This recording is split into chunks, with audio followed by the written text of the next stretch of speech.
Manuel Ojea é un exemplo de actividade deportiva para a cidade. Así o definiu o alcalde de Pontevedra esta mañá durante a recepción oficial no Concello.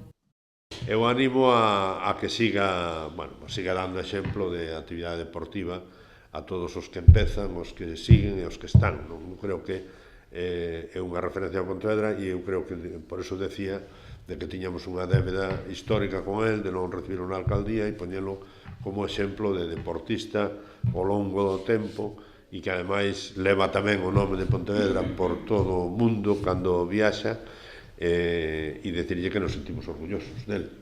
O deportista pontevedrés vense de proclamar campeón europeo de duatlón no seu grupo de idade, de 55 a 59 anos.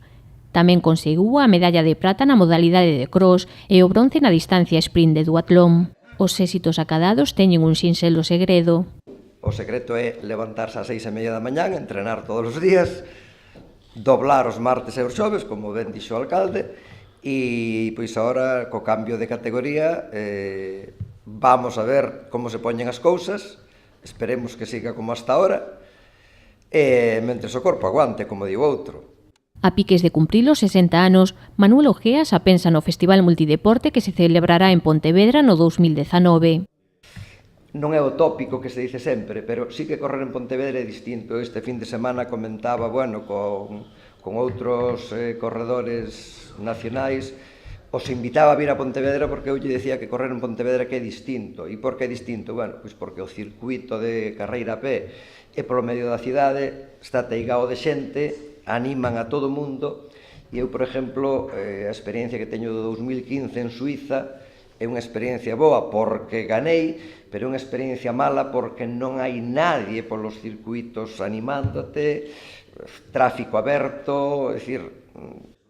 Se a normativa o permite, competirá polo menos en 2 probas. Si non mo impide a normativa internacional que comentaba antes, penso correr no dualón sprint e no dualón estándar. Isto sería o 27 e o 28 de abril. Hai unha normativa que che impide correr antes das 36 horas. Non sei, a ver como solucionamos, pero sí que correría nas 2 probas. As medallas acadadas en Ibiza súmanse ás conseguidas en anos anteriores tanto nos mundiais como nos europeos de duatlón, nos que suma éxitos en distintas modalidades.